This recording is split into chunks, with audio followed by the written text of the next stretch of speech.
If you're looking for deep and cost-effective lunar and planetary imaging telescopes, then you've come to the right place. My name is Razine, and in this video I'm going to be reviewing the StellaLyra series of classical Cassegrains that were loaned to me from First Light Optics for review. Now, because the 6-inch and the 8-inch are both f12 models, I'm not going to be reviewing them separately. Instead, I'm going to be reviewing the Classic-Cassegrain design between them, and I'll mention any differences of the two telescopes as they crop up. Yes, they are f12 instruments. That means the 6-inch here is 1836 millimeters of focal length, and the 8-inch model here is 2000.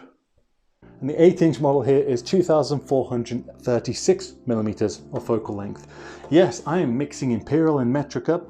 I'm not sorry about that. Now, the product description states these are excellent for lunar and planetary work.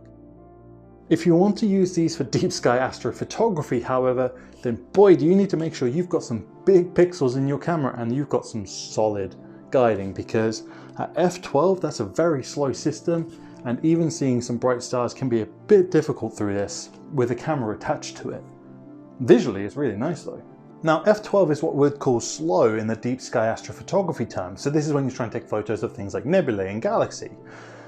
For planetary photography and lunar photography, f12 isn't that big of a deal. And that's obviously because planets are small, so you need a lot of focal length, but they're extremely bright, barring some outlying planets like Neptune, Uranus and Pluto. Pluto's a planet, don't at me. And the moon obviously is very bright as well, so f12 isn't that big of a deal. If, however, you are completely adamant on wanting to use these telescopes for deep sky astrophotography work, then for the 6-inch model you're going to need pixels which are 6 to 18 big, and for the 8-inch model here you're going to need pixels which are 8 to 23 big. Now that is basically CCD territory, or if you've got a CMOS camera, then you better get that binning ready. This is to sample correctly at these focal lengths, so big pixels. The construction of these telescopes is nice and solid, especially the 8-inch is built more sturdily than the 6-inch, as you'd probably imagine. The secondary vanes holding the second mirror on are also quite nice, quite sturdy and rigid in place, and each tube has knife-like baffles along the entirety of the inner edge to prevent reflections. And they are exactly that, knife-like. The 8-inch also features a Vixen rail along the top of it. Now, I suspect this is for attaching a long guide scope on it, but I'd probably suggest off-axis guiding if you're going to use these telescopes for that purpose. The 6-inch model has a Vixen rail dovetail on it, a standard dovetail on it, and the 8-inch model comes with a Losmandy one. Now, of course, as a classical Cassegrain, it does have a secondary mirror here, and the secondary mirror is 58 millimeters, and that offers obviously obstruction to the light path. Now, 58 millimeters, when you do the calculation, is about a 33% obstruction for the 6-inch and 25% obstruction for the 8-inch. I didn't really notice this being a problem. I didn't really feel my images were any dimmer because of it. And in fact, it actually really helped for collimation having such a big obstruction. Speaking of collimation, there is collimation bolts on the end of the secondary here to move the secondary mirror. And there's also collimation bolts around the collar here, just grub screws that you'll undo and adjust as necessary. Now, I used a Cheshire to focus these, a standard no frills Cheshire, but they were pretty straightforward to do. But at high magnifications, you do need to keep on top of the collimation, especially if you're trying to image Mars and you end up with an uncollimated mess. Is it that side or that side? There's a card up there somewhere for it. Now, the primary mirror is a parabolic design, so it's got a slight curve to it to go to the secondary mirror, which has 95% transmission on it. Also, the secondary mirror has a rather large snoot over it to help raise contrast. So the large snoot combined with the knife baffles along the tube, there's a lot of systems in this telescope to help raise contrast. An area I did initially take issue with is the focuser. There was times when the focuser just felt springy and unresponsive. Though it is well made, the knobs feel nice, and it's just a nicely machined chunk of metal. The draw tube is completely indexed as well, so that's really handy, especially at these magnifications and these focal lengths. If you know where focus is, you can just make a note of it. But again, because of the index draw tube and because these are all different sizes, once you've got it sussed out, you've got it sussed out, and when you next set up, you can just bang, bang, bang and put the focus point. But yeah, I guess maybe just at these focal lengths, because focusing is so tricky and so exact, maybe that's what I wasn't used to, but after a bit of time I got used to it.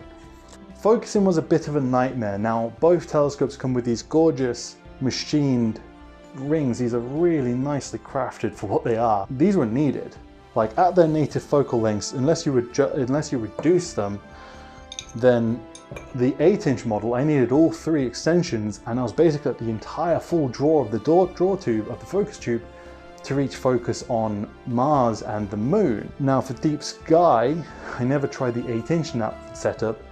I attempted the 6-inch, but it's way beyond me at my skill level. But for the 6-inch, I needed the 2 smaller extensions to reach focus.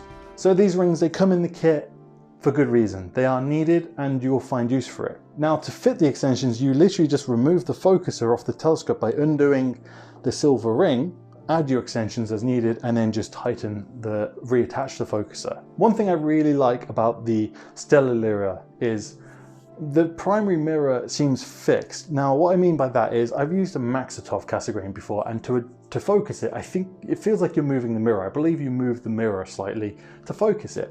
Now as we've already mentioned, with the StellaLyra you have a focus tube, and I much prefer this system. I think it's a little more robust and more steady, so there's no mirror flop or mirror flex or shenanigans going on here. You focus, you lock the focus. I really like that design. It's more familiar and more reliable, I feel.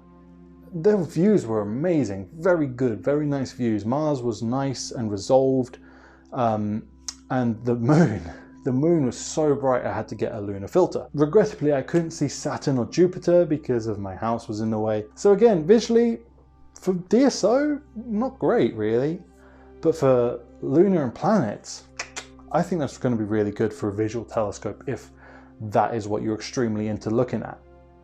Now the 6-inch telescope weighs in at 6.3 kilograms and the 8-inch here is a meaty 9.1 kilograms. Now this one, for example, could fit on like a Skywatcher HEQ5 Pro, but you're going to need a Lost Mandy adapter for it, and you're going to basically take up the entire payload capacity. The 6-inch being 6 kilograms would be a better fit for those kind of mounts, unless you just have a more heavy duty mount. Another small niggle I have with this telescope, I mean it's just a lot of small niggles, but it's the tube cap. Now these don't fit nicely. There's these like fabric pads of stick around it and they come off, but when you put them on they might sit ajar and you just gotta kind of like pop it on, and they just don't go on nicely. Not what I expect for this kind of instrument at this kind of price tag. So this design could be improved. Now at the time of this review, the 6-inch StellaLyra Classic-Cassegrain comes in at £379. The 8-inch is £799. Now I think the price is excellent for the 6-inch, but the 8-inch to me feels disproportionately more expensive. Though I do remember speaking to a manufacturer once who simply said metal is expensive, and I suppose a mirror can get really expensive really fast. At least it's going to be cheaper than a refractor at the similar sizes. Also, they don't come with a hard carry box or anything like that, and I don't believe that any are available at this point. They just come with an extremely well padded cardboard box. I mean, I really think you could probably drop this thing and just have to recollimate it afterwards. Not that I'm going to test that. If you're familiar with high magnification imaging, or you have an extremely sturdy mount and excellent guiding for DSO, then these telescopes could be for you, especially if you're a planetary imager. Now, if you combine these telescopes with a nice, fast, high-resolution planetary imaging camera, a calm atmosphere and good seeing, you're going to get some excellent results. Is that me? No. I live in Britain, we have a horrible Gulf Stream above us, and I'm extremely new to planetary imaging. Could Damien Peach do something like this? Probably. You've got to talk from him on my channel about high magnification imaging. Now I actually entertained thoughts of keeping the 8-inch for myself as my own planetary telescope. It also being open-ended on both sides means it should theoretically cool down faster. A problem that large Schmidt-Cassegrain and Cassegrain telescopes have is the membrane element, and the closed tube basically means it takes a long time to cool them down. These are open tube and should cool down faster. Now I don't think these telescopes are well suited for beginners. If you're a beginner, I'm not going to recommend these to you. Not for visual, not for astrophotography. Because of the long focal lengths and the nature of the focus tube on them, these will be well suited for someone with a bit of experience under their belt who's used to collimating and very narrow and tight field of views. Because even with an aligned finder scope, or especially without an aligned finder scope, even finding the moon is very challenging. So, not for beginners, intermediate to advanced imagers, planetary imagers, yes, I think these would be in good hands with you. And I would love to see, if you have these models, I'd love to see the planetary images you are taking from them, because I believe there's a lot of potential in these telescopes. Thanks very much for watching, everybody. If you enjoyed the video, then give it a thumbs up. And if you didn't like it, well, you know what to do. And consider subscribing for more reviews such as these. So what do you think of the StellaLyra design? Is this the planetary telescope that you think you're looking for? Let me know in the comments down below. And with that, it's time to say clear skies, everybody. Keep looking up, keep them cameras clicking. I'll see you later.